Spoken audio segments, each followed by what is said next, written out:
సోదరీ సోదరులారా, ఈ రోజున మన వాక్యపాఠం 1 తిమోతి 2వ అధ్యాయం. జాగ్రత్తగా వినండి. ఈ అధ్యాయంలో అపోస్తలిక ప్రముఖుడైన పౌలు 2 ముఖ్యాంశాలను చర్చిస్తున్నాడు. 1 బహిరంగ ప్రార్థనలు, 2 అధికారులు, పరిపాలకులు, వారి పట్ల దేవుని బిడ్డల వైఖరి ఎలా ఉండాలి.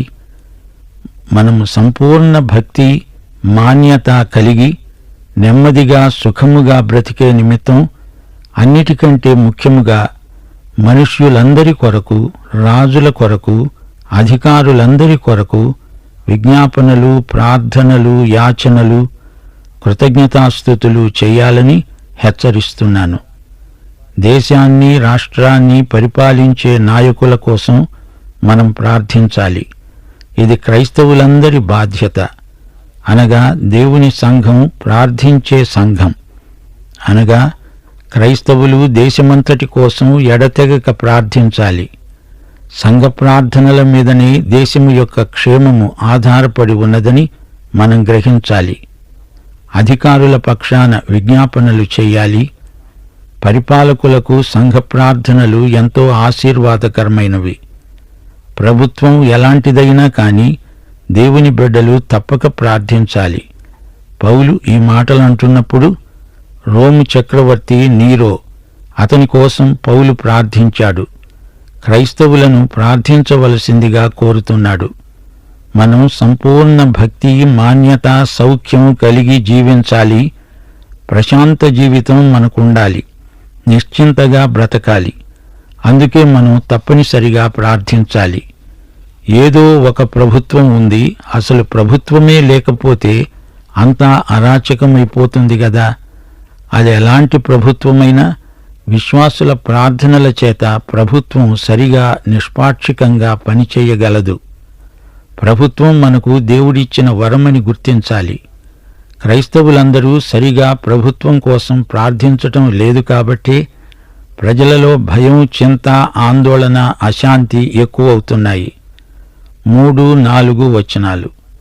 ఇది మంచిది, మన రక్షకుడైన దేవుని దృష్టికి అనుకూలమైనది. మనుష్యులందరూ రక్షణ పొంది సత్యమును గూర్చిన అనుభవజ్ఞానము గలవారై ఉండాలని ఇచ్చయిస్తున్నాడు. చూచారా, మనుషులందరూ రక్షణ పొందటం దేవుని చిత్తం.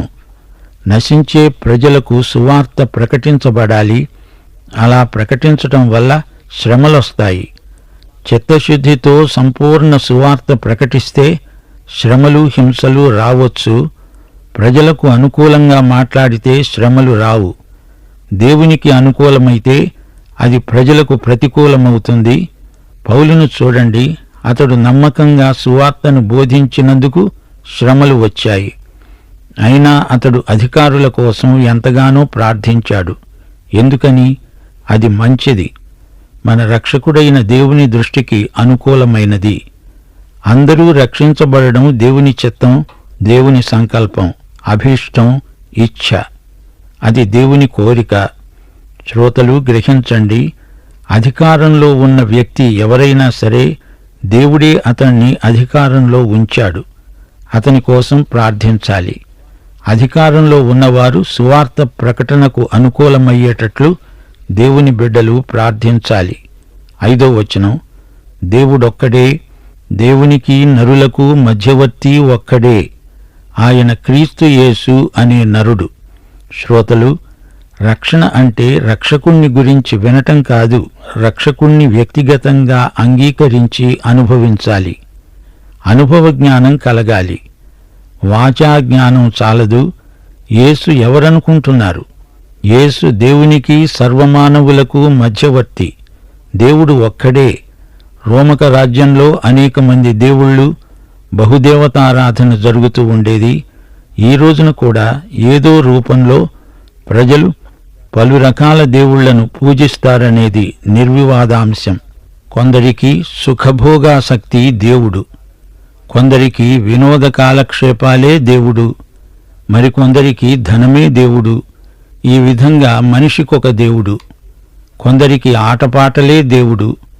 వీరపూజ, వ్యక్తి పూజ చేసేవారెందరో ఉన్నారు. అయితే నగ్న సత్యం ఏమిటంటే దేవుడు ఒక్కడే. ఆయన మానవులందరి సృష్టికర్త. దేవునికి నరులకు మధ్యవర్తి యేసే. పాత నిబంధన వ్యవస్థలో ఇశ్రాయేలీయులు దేవాలయానికి వెళ్ళారు. అక్కడ ఎందరో యాజకులు ఉండేవారు. యాజకులు మధ్యవర్తులై ప్రజల పక్షాన ప్రార్థన చేసేవారు. పౌలంటున్నాడు, ఇప్పుడు మధ్యవర్తి మనకు ఒక్కడే, ఆయన క్రీస్తు యేసు. యేసు ఏకైక మధ్యవర్తి. దేవుని దగ్గరికి రావాలంటే మధ్యవర్తి అయిన క్రీస్తు యేసు ద్వారా రావలసిందే.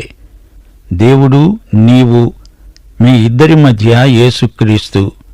యేసుక్రీస్తుకు నీకు మరొక మధ్యవర్తి అంటూ ఉండడానికి వీల్లేదు. యేసుక్రీస్తు మన ప్రధాన యాజకుడు. యోబు గ్రంథం 9వ అధ్యాయం 33వ వచనం. యోబు అంటున్నాడు, మా ఇద్దరి మీద, అనగా నా మీద, దేవుని మీద చెయ్యి ఉంచదగిన మధ్యవర్తి మాకు లేడు. అది యోబు ఆక్రందన. దేవుని చేతిని నా చేతిని కలుపగలిగిన మధ్యవర్తి నాకు ఉంటే ఎంత బాగుండు అని యోబు ఎంతో వాపోయాడు. దేవునికి నాకు మధ్య సహవాసం కావాలని, సదవగాహన ఉండాలని నేనెంతగానో కోరుతున్నాను అంటూ అలనాడు యోబు ఆశపడ్డాడు. సోదరీ సోదరులారా, ప్రియ శ్రోతలారా, ఈ రోజున మనకు శ్రేష్టమైన మధ్యవర్తి ఉన్నాడు. ఆయనే ప్రభువైన యేసుక్రీస్తు. ఆయన దేవుడే గనుక ఒక హస్తం దేవత్వం, రెండో హస్తం మానవత్వం. ఈ రెండు హస్తాలు కలిపినవాడు యేసుక్రీస్తు. ఆయన మనలను పూర్తిగా రక్షించగల సమర్థుడు. ఆయన మన రక్షణకు వెల పూర్తిగా చెల్లించాడు. ఆయన దేవుడై ఉండి మానవుడయ్యాడు గనుక ఆయనే మధ్యవర్తిగా ఉండదగినవాడు. ఆయన నా చేయి పట్టుకున్నాడు, నన్నాయన బాగా ఎరుగును. నన్ను బాగా ఎరిగినవాడు నన్ను తోసివేయడు. నీ నేరములెంచడు. ఆయన నిన్ను ప్రేమించి ఆప్యాయంగా కావిలించుకుంటాడు. యెషయా గ్రంథం 63వ అధ్యాయం 9వ వచనం. వారి యావద్బాధలో ఆయన బాధ నొందాడు. ఇశ్రాయేలు ప్రజలు 40 సంవత్సరాలు అరణ్య ప్రయాణంలో ఎన్నో అగచాట్లు పడ్డారు. ఆయన వారి యావద్బాధలో తాను బాధ నొందాడు. ఆయన తనను తాను తన ప్రజలతో సంయుక్తపరచుకున్నాడు. ఆయన విసుక్కోలేదు, వారిని ఎడబాయలేదు. మోషే ద్వారా వాగ్దత్త భూమిని ప్రవేశించడానికి ఎన్నెన్నో ప్రేమపూర్వకమైన హెచ్చరికలు చేశాడు. యేసు ప్రభువు నా చేతిలో చెయ్యి వేశాడు, దేవుని చేతిని నా చేతిని కలిపాడు. దేవునికి నాకు మధ్య సన్నిహిత సంబంధ సహవాసాలను పునరుద్ధరించాడు. అపొస్తల కార్యములు 4వ అధ్యాయం 12వ వచనంలో భక్త పేతురు ప్రబోధం. మరి ఎవని వలననూ రక్షణ కలుగదు. ఈ నామముననే మనము రక్షణ పొందాలి గాని ఆకాశం క్రింద మనుష్యులలో ఇయ్యబడిన మరి ఏ నామమున రక్షణ పొందలేము. యేసే ఏకైక మార్గం. నిన్ను తండ్రి దగ్గరికి పదిలంగా చేర్చే మార్గం. యేసే దేవుడు. ఆయన నరుడయ్యాడు. ఈ రోజున కూడా మన ప్రతినిధిగా దేవుని ఎదుట నిలిచిన నరుడు. ఈ నిమిషం వరకు ఆయన నరుడుగా ఉండడం మానలేదు. ఆయన మానవతను ఎంత ప్రేమించాడో చూడండి. 1 తిమోతి 2వ అధ్యాయం 6వ వచనం. ఈయన అందరి కొరకు విమోచన క్రయధనముగా తనను తానే సమర్పించుకున్నాడు. దీనిని గురించిన సాక్ష్యము యుక్తకాలములందు ఇయ్యబడుతుంది. విమోచన క్రయం గ్రీకు భాషలో యాంటిల్యూట్రోన్ అంటారు. విమోచన క్రయ మూల్యమిది, వెల, ఖరీదు. మన విమోచనకు ఆయన వెల చెల్లించాడు. సైతాను బందీలమైన మనల్ని విడిపించడానికి ఆయన క్రయధనమైన రక్తమూల్యం చెల్లించాడు. యేసే మన విమోచన, ఆయనే మన విమోచన క్రయం. ఈ సాక్ష్యం ఇవ్వటానికి నేను ప్రకటించేవాడనుగాను, విశ్వాస సత్యముల విషయములో అన్యజనులకు బోధకుడనుగాను నియమించబడ్డాను. నేను సత్యమే చెబుతున్నాను, అబద్ధమాడటం లేదు. పౌలంటున్నాడు, నేను నియమించబడ్డాను, దేవుడు నన్ను నియమించాడు. నన్ను ఒక బోధకునిగా, అపొస్తలుడుగా దేవుడే నియమించాడు. ఇది దేవుని నియామకం. బోధకుడు అంటే చాటించేవాడు, ప్రకటనకర్త. కెరుక్స్ అనే గ్రీకు మాట ఇది. అంటే వార్తావహుడు, దండోరా వేసేవాడు, నగారా మోయించి పలికేవాడు, బాకా బోరా ఊది చెప్పేవాడు అని అర్థం. పౌలు ప్రకటించేది రక్షణ సువార్త. నేను నిజమే చెబుతున్నాను, అబద్ధమాడడం లేదు అంటూ తన ఆధ్యాత్మిక కుమారునితో అంటున్నాడేమిటి? తిమోతికి తెలుసు పౌలు అబద్ధం చెప్పే మనిషి కాడు. అయినా అతణ్ణి ప్రోత్సహించడానికి ఈ మాట అంటున్నాడు. ఇది అబద్ధం కాదు, నిజం, సత్యం, వాస్తవం, చెప్పి తీరాల్సిన సత్యవాక్కు. విశ్వాస సత్యముల విషయములో అన్యజనులకు బోధకుణ్ణి, సువార్త ప్రకటించటానికే కాదు, అన్యజాతులకు అనగా యూదేతర జాతులకు నేర్పటానికి, బోధించటానికి నియమించబడిన వాడను. ఈ మాట పౌలు సంఘాలకు రాసేటప్పుడు అనలేదు. వ్యక్తిగతంగా తిమోతికి రాస్తూ ఈ మాట అంటున్నాడు. 8వ వచనం నుండి ప్రజలు ప్రార్థించవలసిందెలాగో వివరిస్తున్నాడు.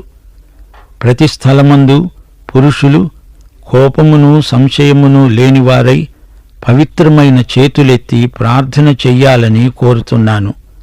ఇది పౌలు కోరిక, ఆశయం, ధ్యేయం. పురుషులు ఎక్కడైనా ప్రతి చోట ప్రార్థన చేయవచ్చు, అనగా విశ్వాసులు ఎక్కడైనా కూడుకొని ప్రార్థించవచ్చు, బహిరంగ ప్రార్థనలు చేయవచ్చు. పవిత్రమైన చేతులెత్తి ప్రార్థించాలి. ప్రార్థించే వారిలో అంకిత భావం ఉండాలి. చేతులెత్తి ప్రార్థించాలి. వారు ఎత్తే చేతులు పవిత్రమై ఉండాలి. చేతులెత్తటంలో తప్పేమీ లేదు, కాని ముందు మీ చేతులు ఎలాంటివో పరీక్షించుకోండి. పవిత్ర హస్తాలు, దేవుని సేవకు ప్రతిష్ఠించబడిన చేతులవి. దేవుని సేవా సాధనములు కాని చేతులు ఎత్తవద్దు. జాగ్రత్త. కోపము లేని వారై ఉండాలి, అనగా నీ హృదయంలో కోపం, ఆయాసం, చేదు తలంపు ఉండకూడదు. నీ పాపాన్ని ఒప్పుకొని క్షమాపణ పొందిన వాడవై అప్పుడు చేతులెత్తి ప్రార్థించు. అంతేకాదు, నీలో సంశయం ఏకోశానా ఉండకూడదు. హెబ్రీ పత్రిక 11వ అధ్యాయం 6వ వచనం ఏం చెబుతోందో వినండి. విశ్వాసము లేకుండా దేవునికి ఇష్టుడై ఉండడం అసాధ్యం. దేవుని యొద్దకు వచ్చేవాడు ఆయన ఉన్నాడని, తనను వెదికేవారికి ఫలము దయచేసేవాడని నమ్మాలి గదా. ప్రార్థనలో దేవుణ్ణి సమీపించేటప్పుడు విశ్వాసంతో రావాలి. విశ్వాసం లేనివారు మనఃపూర్వకమైన ప్రార్థన చెయ్యలేరు. విశ్వాసుల ప్రార్థనలు దేవుడు వింటాడు, జవాబిస్తాడు. కొందరి ప్రార్థనలు మతాచారంలాగా ధ్వనిస్తాయి. ప్రార్థనలో ఆసక్తి, విశ్వాసం కనిపించవు.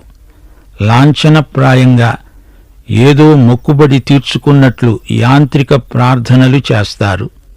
బహిరంగ ప్రార్థనలు చేసే వారి పాపములు క్షమించబడి ఉండాలి. వారి హృదయంలో చేదు తలంపులు ఉండకూడదు. దేవుడు ప్రార్థనలకు జవాబిస్తాడు అనే గట్టి నమ్మకంతో ప్రార్థించేవారు దేవునికి కావాలి. అలాంటి ప్రార్థన కూడికలు పవిత్ర, ఉద్రేక భరితమై ఉంటాయి. ఆకర్షణీయంగా ఉండాలి. 9వ వచనం నుండి స్త్రీలు ప్రార్థన చేయటాన్ని గురించి చెప్పబడింది. స్త్రీలు అణకువ, స్వస్థబుద్ధి గలవారై ఉండి తగుమాత్రపు వస్త్రముల చేతనే గాని జడలతోనైనా, బంగారముతోనైనా, ముత్యములతోనైనా, మిగుల వెలగల వస్త్రములతోనైనా అలంకరించుకొనక దైవభక్తి గలవారమని చెప్పుకునే స్త్రీలకు తగినట్లుగా సత్క్రియల చేత తమను తాము అలంకరించుకోవాలి. పురుషులు ప్రార్థించేటప్పుడు ఏం చెయ్యాలో, ఎలా ఉండాలో చెప్పిన తరువాత స్త్రీల ప్రార్థనా విధానం ఎలాంటిదో పౌలు వివరిస్తున్నాడు. స్త్రీలు ఎలాంటి దుస్తులు ధరించాలో చెబుతున్నాడు. స్థానిక సంఘంలో స్త్రీ వహించే పాత్ర ఏమిటో అది కూడా చర్చిస్తున్నాడు. ఈ అంశం నాడు నేడు వివాదాస్పదమే. కొన్ని చోట్ల స్త్రీలు నాయకత్వాన్ని నిర్వహిస్తున్నారు. స్త్రీలను దేవుడు తన మహిమార్థమై నాడు నేడు వాడుకుంటూనే ఉన్నాడు. కొన్ని చోట్ల స్త్రీలకు సంఘ నాయకత్వంలో ఎట్టి స్థానము లేదు. స్త్రీ స్వరం అసలు వినపడదు, స్త్రీ కనపడదు. స్త్రీలకు దేవుడిచ్చిన తలాంతులను సంఘం గుర్తించదు. ఈ అంశాన్ని నిష్పాక్షికంగా చర్చించాలంటే రోమా ప్రభుత్వ కాలంలో సాంఘిక పరిస్థితులు ఎలా ఉండేవో అవగాహన చేసుకోవాలి. తిమోతి పత్రికలో పౌలు చెప్పిన మాటలను అపార్థం చేసుకోకూడదు. పౌలు యొక్క అసలు ఉద్దేశ్యమేమిటో గ్రహించాలి. శ్రోతలు జాగ్రత్తగా వినండి. దేవుని వాక్యంలో కొందరు మహిళలు, దెబోరా, ఎస్తేరు రాణి, రూతు మొదలైన వ్యక్తులను దేవుడు ఎంత ఘనంగా వాడుకున్నాడో గుర్తించండి. సంఘ చరిత్రలో ఎందరో మహిళలు దైవ సేవికలై దేవుణ్ణి ఎంతగానో మహిమపరిచారు. అయితే రోమా ప్రభుత్వ కాలంలో అన్య మతాలలో స్త్రీ నేతృత్వం ఎక్కువగా ఉండింది. కొరింథీ పట్టణంలో అఫ్రోదితు దేవతారాధన ముమ్మురంగా జరిగేది. అందులో అసభ్యకరమైన అవినీతి ప్రదర్శనలు ఎక్కువ. మతం ముసుగులో అవాచ్యమైన హేయక్రియలు జరగటం పరిపాటి. అది ఒక విధంగా వ్యభిచార ప్రచారమే. స్త్రీలు వారి శిరోజాలు, అలంకారాలు, అర్ధనగ్న ప్రదర్శనలు అందరూ ఎరిగిన విషయాలే.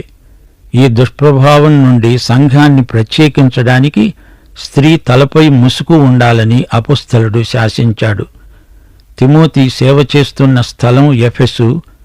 డయానా ఆలయంలో తతంగమంతా నడిపేది స్త్రీలే. నాటి మార్మిక మతాలలో స్త్రీల నాయకత్వమే ఉండింది. ఇలాంటి ప్రదర్శనలు క్రైస్తవ సంఘాలలో ఉండకూడదని పౌలు హెచ్చరిక. పౌలు అంటున్నాడు, సత్క్రియలు, సత్ప్రవర్తన క్రైస్తవ స్త్రీకి ఆధ్యాత్మిక అలంకారాలు. స్త్రీలు ప్రార్థించాలి, పురుషులు ప్రార్థించాలి. పురుషులు ఏ విధంగా బహిరంగ ప్రార్థనలో ప్రవర్తించాలో చెప్పాను.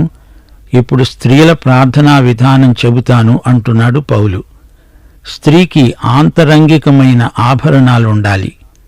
బహిరంగ ప్రార్థన సమయంలో స్త్రీ నిరాడంబరంగా ఉండాలి. ఒక స్త్రీ బహిరంగంగా నిలిచినప్పుడు బహు జాగ్రత్తగా ఉండాలి.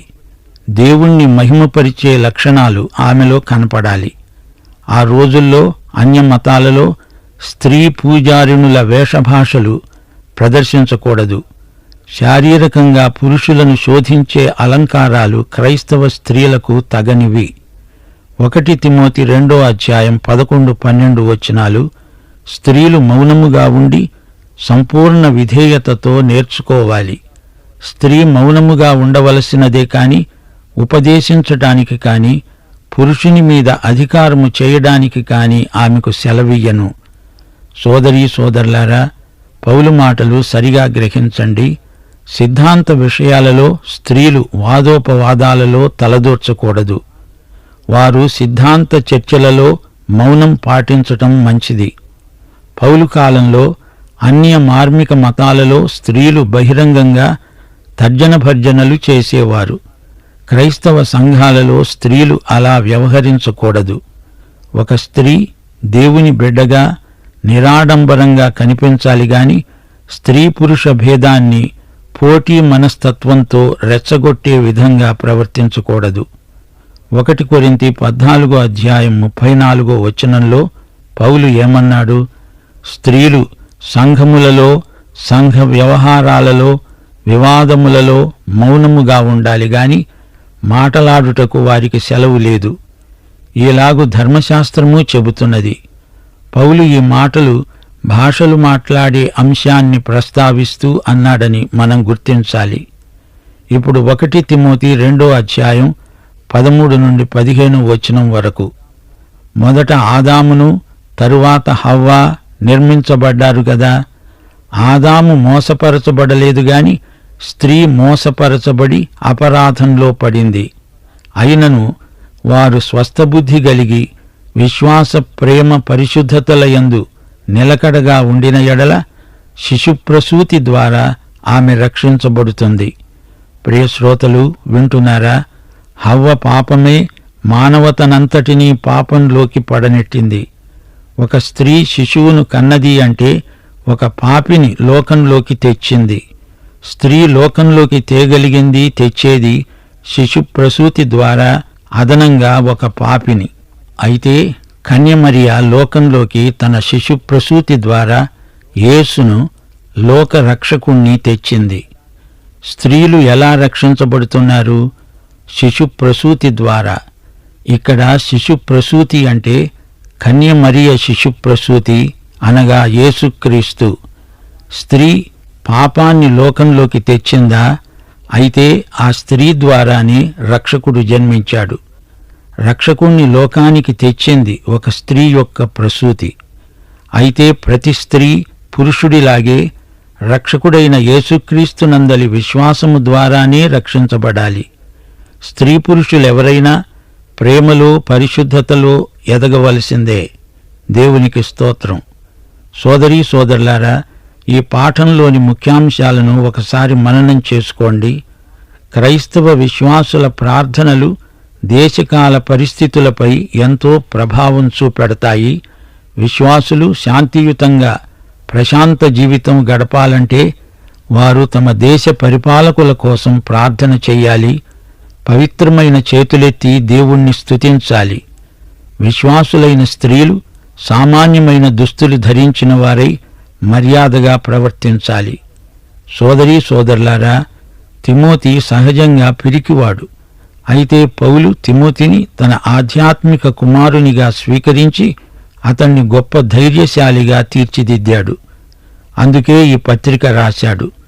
తిమోతికి మంచి ఆధ్యాత్మిక శిక్షణ గరపి తనతో పలు ప్రదేశాలకు సేవార్థమై తీసుకువెళ్ళాడు. ఫిలిప్పి 2:20 పౌలు తిమోతిని ప్రశంసిస్తూ అన్నాడు, తిమోతి వంటి వాడెవడూ నా వద్ద లేడు. తిమోతి యోగ్యత గొప్పది. నాతో కూడా సువార్త వ్యాపకము నిమిత్తము సేవ చేశాడు. పాఠం సమాప్తం.